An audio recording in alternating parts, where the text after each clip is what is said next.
Greetings to all my dear students. In this video, we are going to discuss topic number 5 of chapter 1, French Revolution.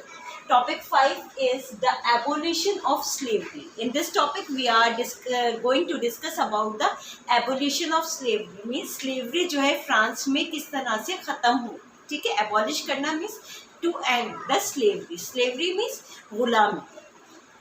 So बेटा in France had a slavery very much common in its colony. जो French colony थी, आपको पता है European Nations की colony all over the world थी. India में भी फ्रांस की कॉलोनी थी, कुछ पार्ट्स में थे कुछ टाइम के लिए. In a similar way French also had the colony in America, USA, today's USA. वहाँ पर भी उनकी कॉलोनीज थी. And in his colony they practice the slavery. वो गुलामों को ख़रीदते थे. कहाँ से? फ्रॉम अफ्रीका से गुलामों को ख़रीदते थे और ये वहाँ से अमेरिका लेके जाते थे और वहाँ पर जो है इनसे काम कराते थे in the plantation field of Indigo, tobacco, sugar and coffee.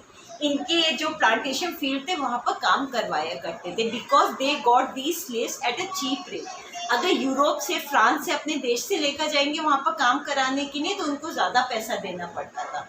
तो इसके कंपैरिजन में उनको क्या चीप रहता था कि अफ्रीका से जाकर स्लेव्स को ख़रीदते थे क्योंकि वहाँ पर काफ़ी सस्ते में उन्हें स्लेव्स मिल जाते थे.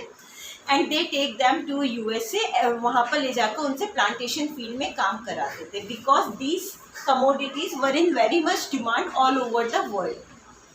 इंडिगो हो गई, शुगर, टोबैको एंड कॉफ़ी, इनकी बहुत ज़्यादा डिमांड थी ऑल ओवर द वर्ल्ड में. तो इनकी ट्रेड हुआ करती थी. That's why they buy these वहाँ पर ये इसका प्लांटेशन वर्क कराया करते थे. स्लेव्स अफ्रीका से लेकर जाते थे and they gain a lot of profit. और ये वाली ट्रेड जो थी, ये this trade started from the 17th century and this trade was set to be the triangular trade. Triangular क्यों कहलाती थी? Because the trade was between the 3 continent, that is Europe. Europe में अगर हम फ्रांस की बात करें तो France, Africa and America.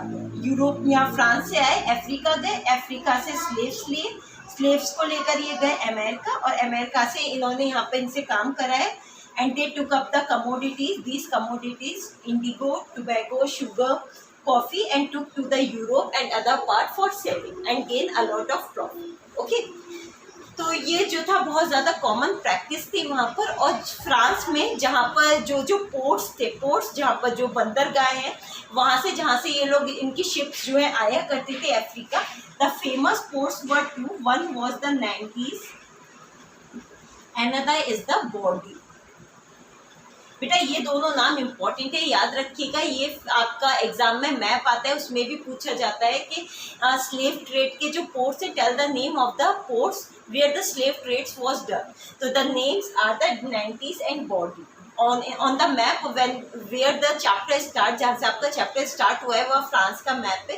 There you can find both these 90s and Bordeaux. ठीक है. So here what we have discussed, we discuss about the triangular trade between the Europe, America and Africa, and why this trade was done. We had also discussed this thing, that trade started from the 17th century and these slaves did the work in the plantation field of indigo, tobacco, sugar and coffee. तो ये सब चीज़ें बहुत ज़्यादा common थी France में. During the time of the French Revolution, what happened? The demand started for this also. लेकिन आपको पता है फ्रेंच रिवोल्यूशन के बाद जो गवर्नमेंट पावर में आई थी, that government belong to a rich businessman class. तो बिजनेसमैन जो थे वो इनका भी बिजनेस किया करते थे इन कमोडिटीज़ का.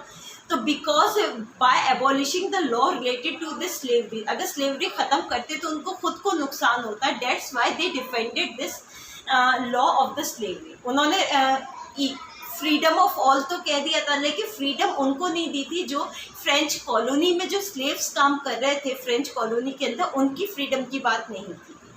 तो बहुत टाइम तक डिबेट चलता रहा पार्लियामेंट में, नेशनल असेंबली में. एंड इन द ईयर 1794 में एक लेजिस्लेचर पास होता है, लेजिस्लेचर लॉ पास होता है, जिसके अकॉर्डिंग जो भी स्लेव्स हैं फ्रेंच कॉलोनी में उनको फ्री करने का कहा जाता है. ठीक है. लेकिन लेटर ऑन फिर दोबारा से यही सब होने लगता है क्योंकि जो भी लोग पावर में थे वो बिजनेस क्लास के थे और वो उनको नुकसान होता है इससे, तो इसलिए वो नहीं चाह रहे थे इस लॉ को ख़त्म करना. जैसे हमने देखा है in the previous video, Jacobian government, Robespierre की गवर्नमेंट ने क्या किया था, वीमेंस को जो है पॉलिटिकल राइट्स के तो अगेंस्ट में थे, लेकिन उनका एक इम्पॉर्टेंट अचीवमेंट ये है, व्हेन द रॉब्सपियर रिजीम केम, जब रॉब्सपियर का टाइम पीरियड आया था, रेन ऑफ टेरर जिसको हम कहते हैं, जब जैकोबिन गवर्नमेंट का टाइम पीरियड आया था, during that time period they abolish the slavery in the colony, उन्होंने स्लेवरी ख़त्म कर दी, but it was again reimposed by the Napoleon. जब 1804 में Napoleon became the emperor of France, he again reimposed the slavery and finally the slavery was abolished in the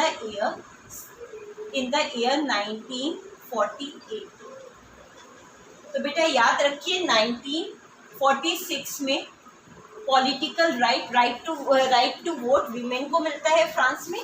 1947 में हमारा देश आज़ाद होता है और उसके एक साल बाद फ्रांस में abolition of the slavery took place. Okay, ये these dates are very much important for the competitive exam purpose also, so remember these. Okay, remember by your country independence year, independent हुआ हमारा country 1947 में, उससे एक साल पहले France में women को राइट टू वोट मिलता है, and after 1 year the slavery got abolish in France. Okay, thank you.